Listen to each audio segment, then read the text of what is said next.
యానం ప్రజలందరికీ నమస్కారం. ఇది గత అక్టోబర్ 27, 28, 29 తారీఖుల్లో భారత ప్రభుత్వం అలాగే పుదుచ్చేరి ప్రభుత్వం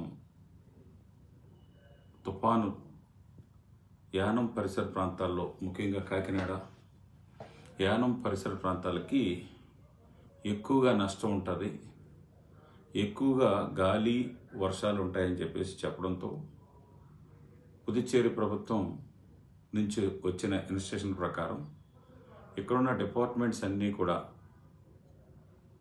ఎటువంటి ప్రజలకి నష్టం లేకుండా ఉండాలన్న ఉద్దేశంతో 2 సార్లు అడ్మినిస్ట్రేటర్ ఆఫీస్లో మీటింగ్స్ ఏర్పాటు చేసుకుని, అలాగే పాండిచ్చేరి నుంచి కూడా రెవెన్యూ సెక్రటరీ గారు కూడా ఇక్కడికి రావడం జరిగింది.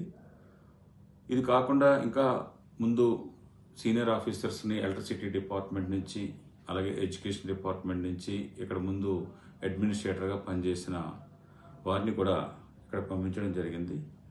29వ తారీఖు ఎప్పుడైతే మనకి ఇక్కడ ల్యాండ్ అవుతుందని అనుకున్నామో అది దూరంగా వెళ్ళడం వల్ల ప్రమాదం తప్పింది. రెవెన్యూ సెక్రటరీ గారు నేను కలిసి పాండిచ్చేరి వెళ్ళడం, 29 నైట్ బయలుదేరి 30 తారీఖు చేరుకోవడం, 31వ తారీఖున ముఖ్యమంత్రిని, అలాగే గవర్నర్ గారిని, చీఫ్ సెక్రటరీని, కలెక్టర్ అందరినీ కలిసి నేను 28, 29 తారీఖులోనే యానంలో ఉన్న ప్రతి రేషన్ కార్డుకి, అలాగే రైతుకి ఎక్కడైతే చిన్న చిన్న నష్టం జరిగిందో ఇళ్ళకి కానీ, అలాగే ఆవులకి, గేదెలకి, అలాగే ఎవరైతే మేకలు దీని మీద బతుకుతున్నారో వాళ్ళకు కూడా నష్టపరిహారం ఇవ్వాలి అని చెప్పేసి రిటర్న్గా పంపించడం జరిగింది. ఆ విషయాన్ని నేను 29వ తారీఖు ఉదయమే నేను చెప్పడం జరిగింది. ప్రతి రేషన్ కార్డుకి కూడా 5,000 రూపాయలు చొప్పున ఇవ్వాలని.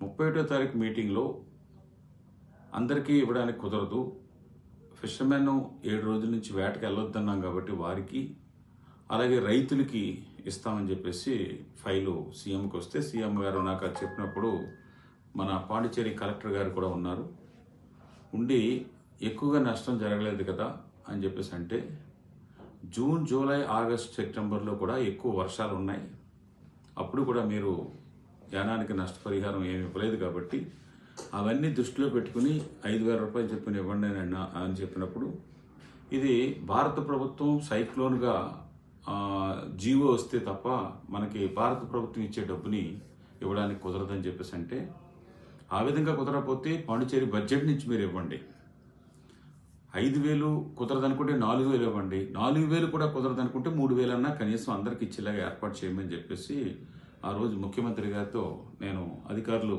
ఉన్నారు, కలెక్టర్ గారు ఉన్నారు, మిగతా కొంతమంది అధికారులు కూడా ఉన్నారు, మీరు ఈ విధంగా యానానికి ఇచ్చే విషయంలో ఈ విధమైన డిలే చేయడం అన్నది కరెక్ట్ కాదు, ఇమీడియట్గా ఇవ్వండి.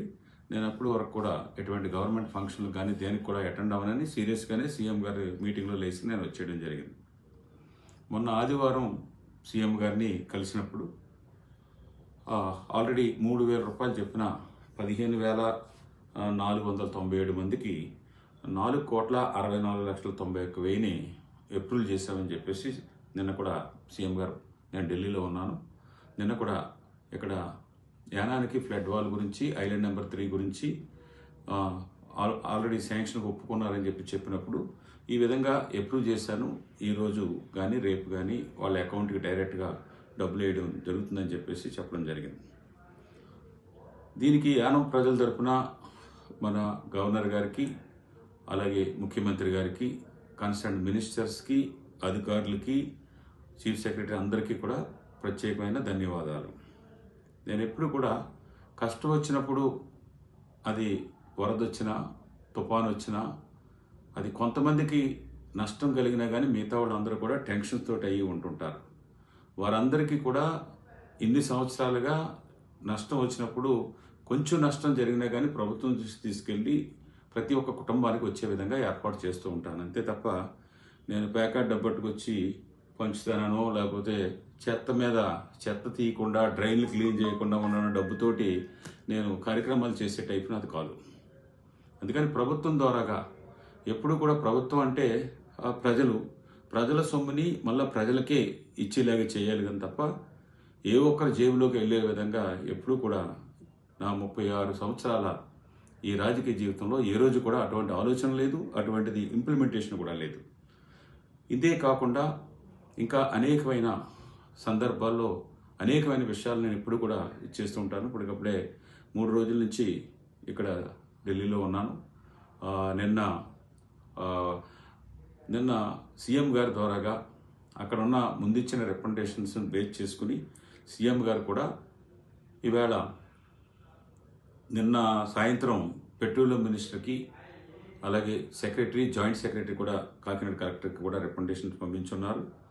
మరలా ఈరోజు నేను పుష్కరాలకి 26,60,00,000 రూపాయలు రాబోయే 2027 జూలై 23వ తారీఖున జరుగుతున్న 15, 11, 12 రోజులు జరిగే పుష్కరాలకి 18 ఘాట్లు కట్టాలని దాని మీద ఈరోజు మళ్ళీ టూరిజం మినిస్టర్ని అలాగే హెల్త్ మినిస్టర్ని నిన్న అయితే మిగతా కన్సర్న్ ఆఫీసులు కూడా కలవడం జరిగింది. అది కూడా హోమ్ మినిస్టర్ ద్వారాగా ఫైనాన్స్ మినిస్టర్ కూడా ఈ రికమెండేషన్ పంపించి రాబోయే రోజుల్లో మన యానానికి నిధులు తెచ్చుకుని ఆ కార్యక్రమం కూడా చేయవలసిన బాధ్యత. ఇది ఎప్పటికప్పుడు ఏ శాంక్షన్ ఉన్నా కానీ అలాగే నిన్న నేషనల్ హైవేకి ముందు కనకాలపేట నుంచి జెండా స్తంభం దగ్గర వరకు లాస్ట్ జనవరి 1వ తారీఖున 10 కోట్ల రూపాయలు జీవో ఇష్యూ చేశారు, ఇప్పుడు టెండర్ కాల్ చేశారు. అలాగే లాస్ట్ నేను మార్చి 24వ తారీఖు వచ్చినప్పుడు స్పెషల్ ఫండ్ అని చెప్పేసి గవర్నమెంట్ ఆఫ్ ఇండియా 200 crores ఇస్తే అందులో 10 కోట్ల రూపాయలు ద్రాక్షారామ రోడ్ నుంచి ఇటు 3 తూముల వరకు గోపాల్ నగర్, గాంధీనగర్ మీదుగా 3 తూముల వరకు అదొక 10 కోట్ల రూపాయల శాంక్షన్ తీసుకురావడం జరిగింది. ఇంకా 2 వర్కులు ఉండిపోయాయి. 3 తూముల నుంచి అంబేద్కర్ సర్కిల్ వరకు 7,25,00,000 రూపాయలు. అలాగే జెండా స్తంభం నుంచి వయా కుర్సాన్పేట మళ్ళా ఇటు పరంపేట కానీ, అయ్యన్ నగర్ కానీ, దొమ్మేటిపేట కానీ, దర్యాలతిప్ప కానీ, గిరాంపేట కానీ, సాగుతున్నారు సంబంధించిన రోడ్ని వేయడానికి 20,40,00,000 రూపాయలతో ఎస్టిమేట్ అన్ని కూడా పట్టుకొచ్చాను. నిన్న గడ్కరీ ఆఫీస్లో గవర్నమెంట్ ఆఫ్ ఇండియా సెక్రటరీకి సబ్మిట్ చేయడం జరిగింది. ఈ వారం రాబోయే 15వ తారీఖు లోపే శాంక్షన్స్ ఇవ్వడం జరుగుతుంది అని చెప్పేసి చెప్పుకున్నారు.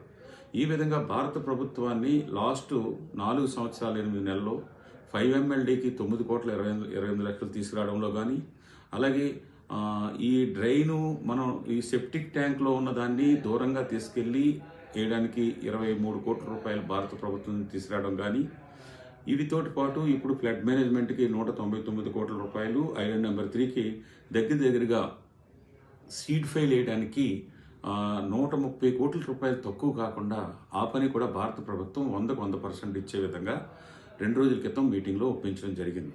దీంతో పాటు బాలయోగ వారధి నుంచి అట్టిగా లంక వరకు కూడా కనకాలపేట ఆ పక్కనున్న రైతులు భూములు ముందు ఆల్రెడీ స్టోన్ ప్యాకింగ్ చేసాం, కొంత దెబ్బతిన్నది.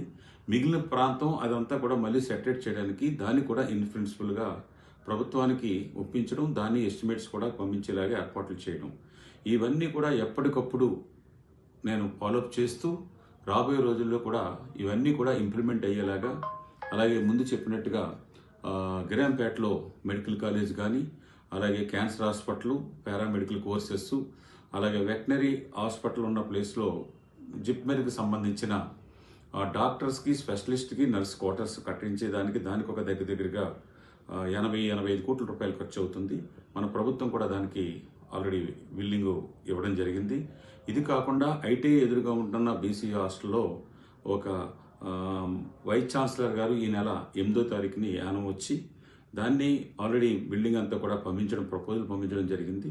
దాంట్లో వొకేషనల్ కాలేజీని కూడా పెట్టే ఏర్పాట్లు, ఈ విధంగా ప్రతి విషయంలోనూ కూడా నా ఊరు, నా యానం, నా నియోజకవర్గం అన్న విధంగానే నేను ఈ ముందు పనిచేశాను, ఇప్పుడు పనిచేస్తున్నాను.